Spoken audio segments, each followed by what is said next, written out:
প্ৰথমতে মই মোৰ ইউটিউব চেনেললৈ সকলোকে স্বাগতম জনাইছোঁ আৰু যদি আপুনি আগতে মোৰ চেনেলটো ছাবস্ক্ৰাইব কৰা নাই অনুগ্ৰহ কৰি মোৰ চেনেলটো ছাবস্ক্ৰাইব কৰক আৰু লগতে থকা নটিফিকেশ্যন বেলটো টিপি ৰাখিবলৈ নাপাহৰিব যাতে মই আপলোড কৰা সকলো ধৰণৰ এডুকেশ্যনেল ভিডিঅ'ৰ নটিফিকেশ্যন আপুনি লাভ কৰে আৰু যিসকলে মোৰ চেনেলটো ছাবস্ক্ৰাইব কৰি ৰাখিছে তেওঁলোকলৈ অশেষ ধন্যবাদ আৰু আজি আমি এই ভিডিঅ'টোত ষ্টৰী ৰাইটিঙৰ ওপৰত আলোচনা কৰিম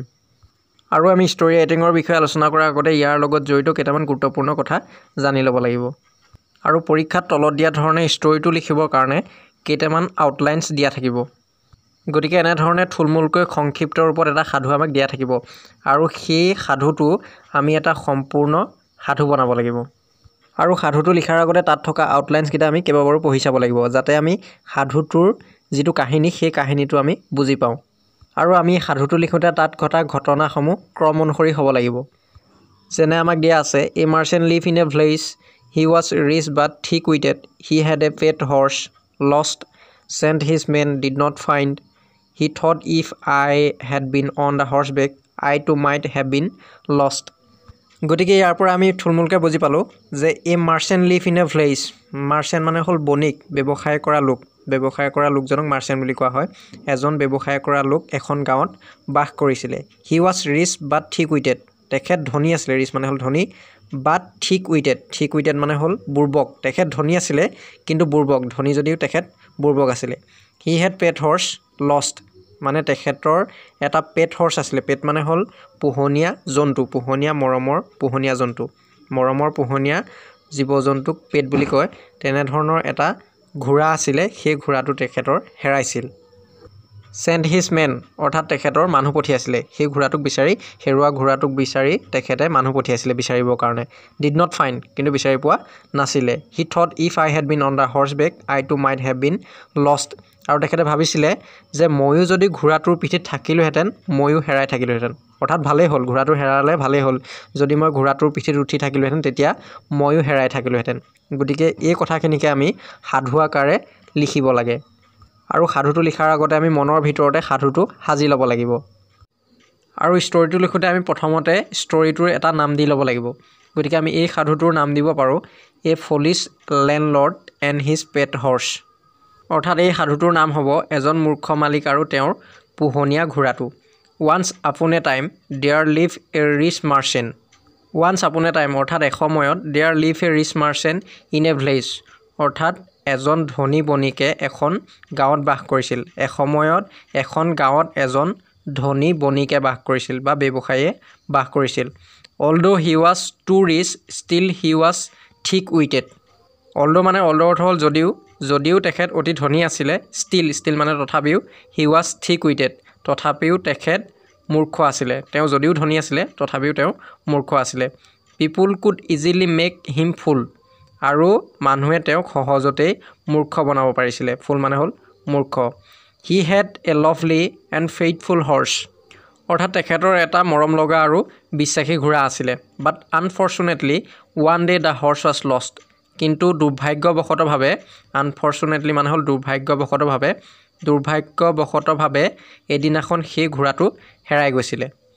the merchant was upset at the loss of his pet horse আৰু তেওঁ ঘোঁৰাটো হেৰুৱাৰ বাবে হতাশ হৈছিল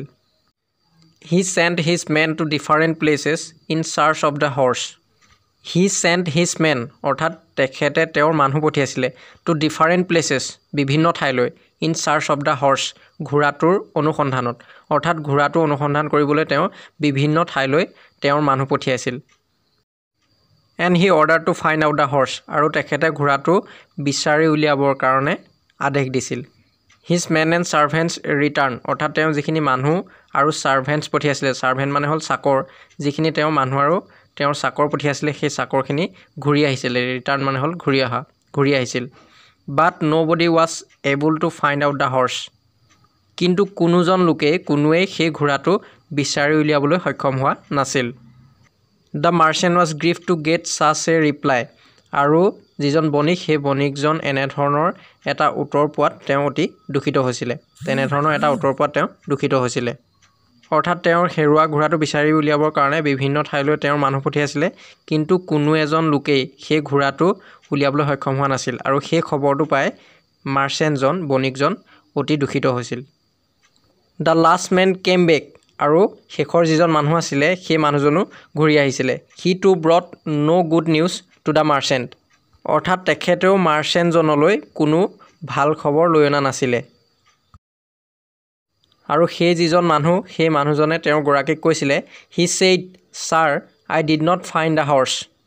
অৰ্থাৎ মহাশয় মই ঘোঁৰাটো বিচাৰি পোৱা নাছিলোঁ everybody thought that the merchant would be shocked to hear these words আৰু সকলোৱে ভাবিছিলে যে তাত থকা সকলোৱে ভাবিছিলে যে মাৰ্চেণ্টজনে সেই কথাখিনি শুনি তেওঁ অতি আচৰিত হ'ব but they saw that the merchant was not at all surprised কিন্তু তেতিয়া তেওঁলোকে দেখিছিলে যে মাৰ্চেণ্টজন অলপো সাৰপ্ৰাইজ হোৱা নাছিলে অলপো আচৰিত হোৱা নাছিলে সেই কথাখিনি শুনি অলপো আচৰিত হোৱা নাছিল ইয়াৰ পিছত তেখেতে কৈছিলে he said the horse is lost it is no matter it is my fortune that I was not on the horseback if I had been on the horseback I too might have been lost forever thank God অৰ্থাৎ ঘোঁৰাটো হেৰাল কোনো কথা নহয় it is my fortune that I was not on the horseback আৰু এইটো মোৰ সৌভাগ্য যে মই ঘোঁৰাৰ পিঠিত উঠি নাছিলোঁ অৰ্থাৎ মই ঘোঁৰাৰ পিঠিত নাছিলোঁ if I had been on the horseback I too might have been lost forever অৰ্থাৎ যদি মই ঘোঁৰাটোৰ পিঠিত থাকিলোহেঁতেন তেতিয়া হয়তো ময়ো চিৰদিনৰ বাবে হেৰাই গ'লোহেঁতেন thank God অৰ্থাৎ তেওঁ ভগৱানক ধন্যবাদ জনাইছে ইয়াৰ পিছত সাধুটো লিখি হোৱাৰ পিছত সাধুটোৰ শেষত এটা আমি মৰেল দিব লাগিব অৰ্থাৎ আমি সাধুটোৰ পৰা কি বুজি পালোঁ বা তাৰ এটা নীতি শিক্ষা গতিকে আমি এটা মৰেল দিব লাগিব গতিকে মৰেলটো আমি ইয়াত দিছোঁ wise men find good even in bad অৰ্থাৎ এই বাক্যটোৰ অৰ্থ হ'ল জ্ঞানী লোকসকলে আনকি বেয়াটোতো ভাল বিচাৰি পায়